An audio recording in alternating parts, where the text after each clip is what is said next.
और इस वक्त हमारे साथ अजय दुबे ज्यादा जानकारी देने के लिए हैं। अजय, धनंजय सिंह की पत्नी चुनावी मैदान में है।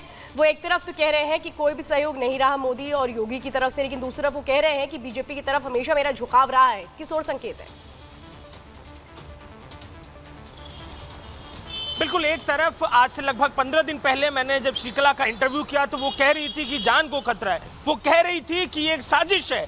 और उसके बाद जिस तरीके से राजनीतिक पटापेच हुआ है, जिस तरीके से बसपा ने नामांकन रद्द किया, जिसके बाद बीजेपी के साथ आने का ऐलान, और 2 दिन पहले जिस तरीके से उन्होंने अपनी तरफ से ऐलान कर दिया कि वो समर्थन करेंगे वहाँ जो बीजेपी के जौनपुर में उम्मीदवार हैं उनका, इसके बाद ये दिखाई दे रहा है कि पीछे जो कुछ बातचीत हुई है, बैकडोर जो बातचीत हुई है, उसका असर साफ दिखाई दिया है। धनंजय सिंह अपने पॉलिटिकल बैकग्राउंड का रेफरेंस दे रहे हैं कि वो जेडीयू के साथ रहे हैं, जेडीयू बीजेपी की सहयोगी रही है, तो हमेशा से बीजेपी के सहयोग में रहे हैं। तो इन बातों को तो वो कह रहे हैं, पर जिले की राजनीति में जिस तरीके से धनंजय सिंह ने जंप किया है उसको लेकर लगातार चर्चा है। उनके समर्थकों से उन्होंने अपील कर रखी है, लेकिन समर्थकों का वोट किस तरफ जाएगा इसको लेकर सवाल बना हुआ है।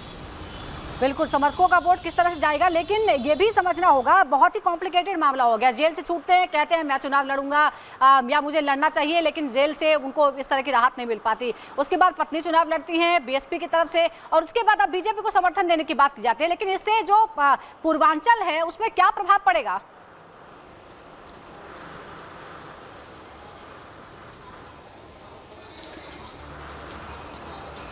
बिल्कुल बिल्कुल, आपके पास हम लौटेंगे। और इस बीच एक बड़ी खबर आपको बता दें, प्रतापगढ़ में राजा भैया ने अखिलेश यादव से नजदीकी के संकेत दिए हैं। आपको बता दें, बड़ी खबर कहा गया था कि वो अपने समर्थकों से कह रहे हैं कि वो स्वतंत्र है, जहां चाहे वहां अपना समर्थन दे, जहां चाहे वोट करें। लेकिन इस बीच प्रतापगढ़ में अखिलेश यादव ने राजा भैया से नजदीकी के संकेत दिए। अखिलेश यादव ने कहा जो नाराज थे वो साथ आ गए। 2022 के विधानसभा चुनाव के समय दोनों नेताओं में आ गई थी दरार। कौशाम्बी से बीजेपी उम्मीदवार विनोद सोनकर को लेकर बीजेपी से नाराज बताए जा रहे हैं राजा भैया, लेकिन अब अखिलेश यादव के साथ नजदीकी के संकेत खुद अखिलेश यादव ने दिए।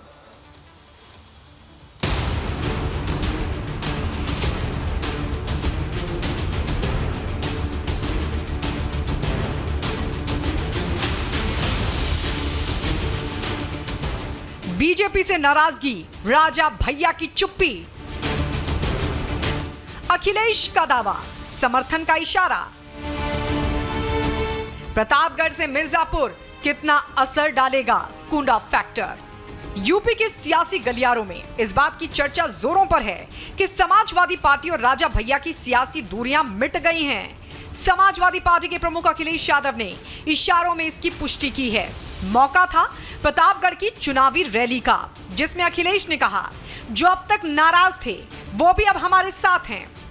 आपको चारों तरफ से समर्थन मिल रहा है कि नहीं मिल रहा है? बताओ, कांग्रेस का समर्थन मिल गया कि नहीं मिल गया? अपनी आप पार्टी का समर्थन है कि नहीं है? और जो लोग थोड़ा बहुत नाराज रहते थे आजकल वो भी साथ आ गए कि नहीं आ गए? बताओ, आपकी सब तरफ से मदद हो रही है कि नहीं हो रही?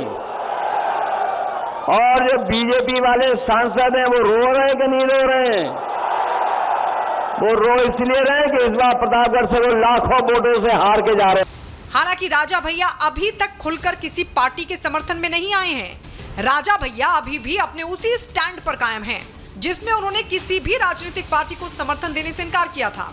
अपना सांसद चुनने का एक अवसर होता है, जैसा कि हम सभी लोग जानते हैं।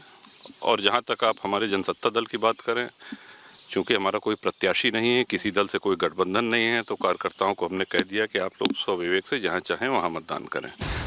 बीजेपी से नाराजगी से इनकार और सपा के समर्थन पर खामोशी से राजा भैया की सियासी चाल का अनुमान लगा पाना बेहद मुश्किल है। अब सवाल है कि क्या जनसत्ता दल के मुखिया रघुराज प्रताप सिंह उर्फ राजा भैया असमंजस में हैं? किसी भी दल का समर्थन क्यों नहीं कर रहे राजा भैया?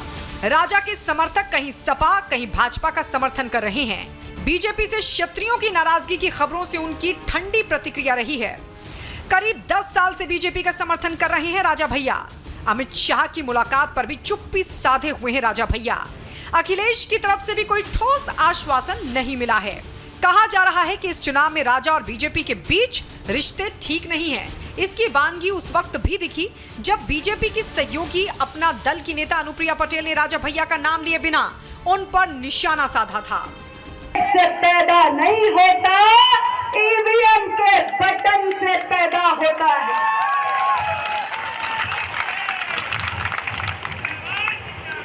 तो ऐसे स्वघोषित राजाओं को जिन्हें लगता है कि कुंडा हमारी जागीर है, उनके भ्रम को तोड़ने का अब आपके पास एक बहुत बड़ा सुनहरा अवसर आ चुका है।